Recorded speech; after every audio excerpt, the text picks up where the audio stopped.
नमस्ते, थर्ड आई में आपका स्वागत है। कल 25 मई को नए सीबीआई डायरेक्टर पदभार ग्रहण कर लेंगे। अब जो नए सीबीआई डायरेक्टर साहब आ रहे हैं, प्रवीण सूद साहब, उनके साथ एक आशंका ये है कि जब वो डीजीपी थे कर्नाटक में, तो वो पुलिस के वहाँ बहुत से अधिकारी कई उस पे मतलब कई ओकेजन्स पे भगवा पहन के आ जाते थे, भगवा कपड़े पहन के आ जाते थे पुलिस की ड्यूटी के समय। उस पर चर्चा करेंगे, लेकिन जरा समझ लीजिए सीबीआई सब लोग समझते हैं इस समय। सीबीआई वही संस्था है जो आज की तारीख में ऑपोजिशन को कैसे कंट्रोल किया जाए, अगर कहीं ऑपोजिशन रूल्ड स्टेट है तो उसकी सरकार कैसे गिराई जाए, लोगों को कैसे धमकी दी जाए, लोगों के अगेंस्ट क्या क्या केस खोले जाएं, इन सब में उसकी दक्षता हासिल है। तो सीबीआई के 33वें डायरेक्टर के रूप में प्रवीण सूद साहब 25 मई को 2023 में अपना 2 साल का कार्यभार ग्रहण करेंगे। 1963 में सीबीआई जब बनी, तब से अब तक ये 32 लोग हो चुके हैं और ये 33वें होंगे। He will be the 33rd। अब सीबीआई के डायरेक्टर का कार्यकाल 2 साल होता है। ये जो अभी तक 33 डायरेक्टर बने हैं, उसमें 2 डायरेक्टर एक्टिंग डायरेक्टर्स थे, वो फुल फ्लेजेड डायरेक्टर्स नहीं थे। वो 1998-99 की बात है। फिर उसमें से 2 इंटरिम डायरेक्टर्स भी हुए हैं।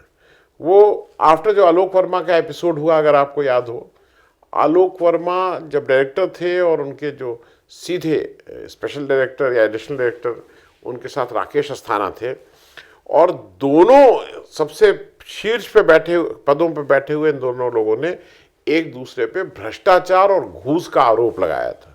फिर ऐसा कहा जा रहा है कि आलोक वर्मा साहब के पास बहुत सी एप्लीकेशंस आई थी और बहुत सी अर्जियां आई थी कि आप इसमें सीबीआई जांच कराइए, और वो उन जांचों को कराने में तत्पर भी थे। उसमें रफाल और कौन कौन सी बहुत तरह की थी।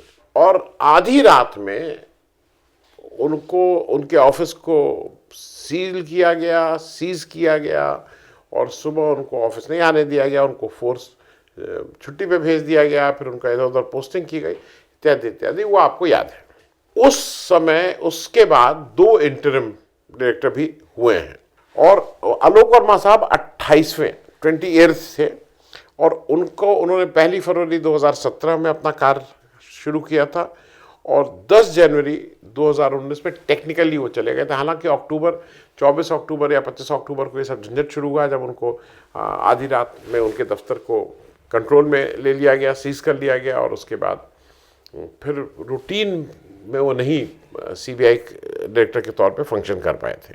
उनसे पहले ये सब डायरेक्टर्स की बात कर रहा हूँ, एक्टिंग और इंटरिम।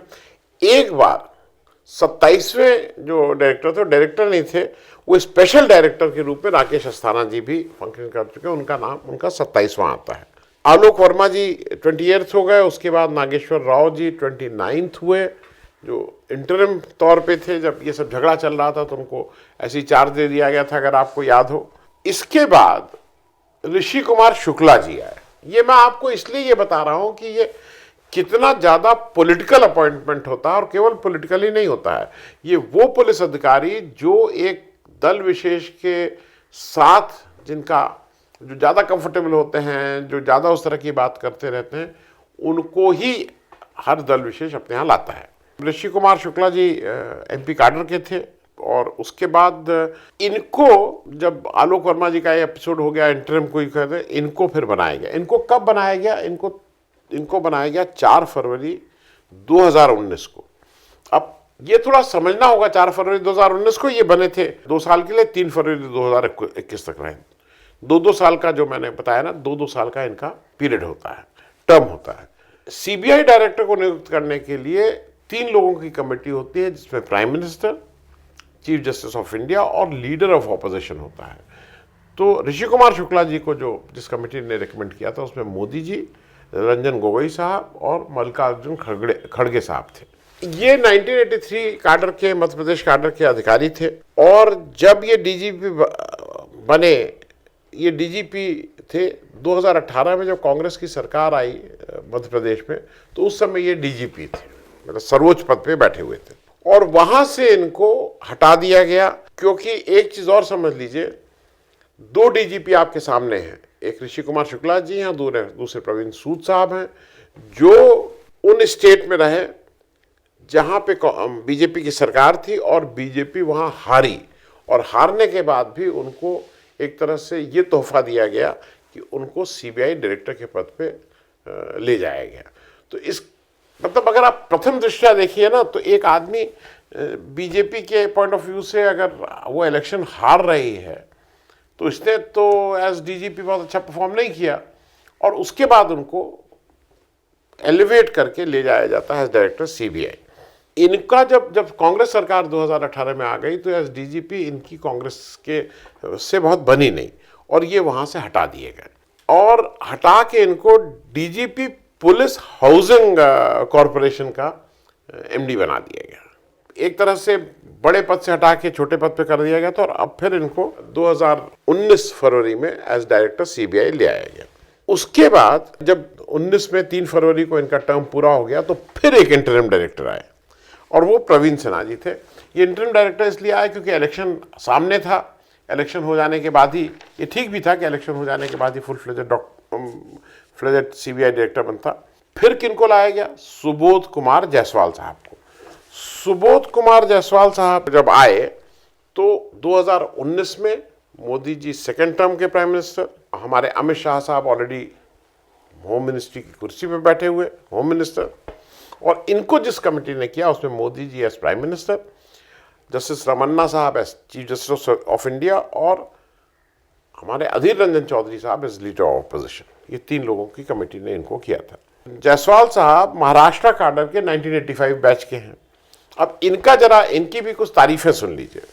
ये मूल रूप से झारखंड के रहने वाले हैं, लेकिन इनका जो बीजेपी कनेक्शन है वो ये है कि अटल बिहारी वाजपेयी जब प्राइम मिनिस्टर थे तो उनके एसपीजी जो प्रोटेक्शन ग्रुप था उसके एक मेंबर ये भी थे। उसमें बहुत से पुलिस वाले रहते हैं, उसमें ये भी थे। फिर देवेंद्र फडणवीस साहब ने इनको 2018 में मुंबई का पुलिस कमिश्नर बनाया, और फिर फरवरी 2019 में डीजीपी महाराष्ट्र बना दिया। फरवरी 2019 में, ये सब याद रखने वाला है। उसके बाद इलेक्शन हुआ, और एक चीज मैं बता दूं, इलेक्शन से पहले जो स्टेट इलेक्शन से इन्हीं के कार्यकाल में इन्होंने जो एक जबरदस्त काम किया है, जो देश के बुद्धिजीवियों को, एक्टिविस्टों को, सबको बहुत अभी तक याद है। इन्हीं के कार्यकाल में एल्गार परिषद और भीमा कोरेगांव का केस का इन्वेस्टिगेशन हुआ, और फिर वो सीबीआई को दिया गया था। अब इस बीच जब वहां महाराष्ट्र का इलेक्शन हुआ तो बीजेपी इलेक्शन हार गई। ये संयोग नहीं है, जहां जहां बीजेपी इलेक्शन हार रही है वहीं के डीजीपी को उठा के लाया जा रहा है एज डायरेक्टर सीबीआई। ये देखने वाली बात है। मध्य प्रदेश में इलेक्शन हारी, वहां के डीजीपी साहब जो पुराने डीजीपी उनको लाके वो महाराष्ट्र में हारी। महाराष्ट्र में जब हारी तो उस समय उद्धव ठाकरे के साथ इनकी दिक्कत होनी शुरू हो गई थी, तो इन्होंने बहुत लॉबिंग की, और फिर अमित शाह साहब ने इनको अपना जो मिनिस्ट्री ऑफ होम के अंतर्गत जो सीआईएसएफ है उसका डायरेक्टर जनरल बना के उनको वहां से हटा लिया। फिर ये वहां के डायरेक्टर जनरल रहे, और 25 मई 2021 में इनको सीबीआई का डायरेक्टर बना दिया गया। और अब ये 25 मई को कल इनका कार्यकाल खत्म हो रहा है, और उसकी जगह सूद साहब ज्वाइन करने जा रहे हैं। सूद साहब का यह है कि ये कर्नाटका काडर के हैं। ये 2020 से 2023 तक डीजीपी रहे हैं। कर्नाटका में उसको डीजी आईजीपी बोलते हैं, director general and inspector general of police. तो डीजी आईजीपी रहे हैं। डीके जो शिव कुमार साहब हैं, जो डिप्टी चीफ मिनिस्टर अब हैं कर्नाटका में, इलेक्शन से पहले जो कायदे से इस इलेक्शन को ड्राइव कर रहे थे और बहुत पिछले 3-4 साल से बीजेपी के अगेंस्ट लड़ रहे थे, उन्होंने प्रवीण सूद साहब के लिए जो वर्ड यूज़ किया वो नालायक यूज़ किया था। और उन्होंने इलेक्शन के दौरान कांग्रेस पार्टी ने इनके खिलाफ बहुत सी शिकायतें इलेक्शन कमीशन में दर्ज की थी कि भाई ये वो नहीं कर रहे हैं, मतलब इनका जो रवैया है वो भेदभावपूर्ण है। और उन्होंने बहुत सी कंप्लेन कांग्रेस के वर्कर्स के अगेंस्ट लिखी गई थी, उसमें 25 से ज़्यादा कंप्लेन कांग्रेस के वर्कर्स के लिए थी, जबकि बीजेपी के अगेंस्ट एक भी कंप्लेन नहीं लिखी गई थी। और इस पर डीके शिव कुमार काफ़ी गुस्सा भी थे, और उन्होंने ये स्टेटमेंट भी पब्लिक डोमेन में है जो उन्होंने दिया था कि भाई आप एक तरफा ही बिल्कुल कार्रवाई कर रहे हैं। उस समय भी डीके शिव कुमार ने इलेक्शन के दौरान भी कहा था कि जब अगर हमारी सरकार आ जाएगी तो हम इस तरह के लोगों के ऊपर एक्शन लेंगे।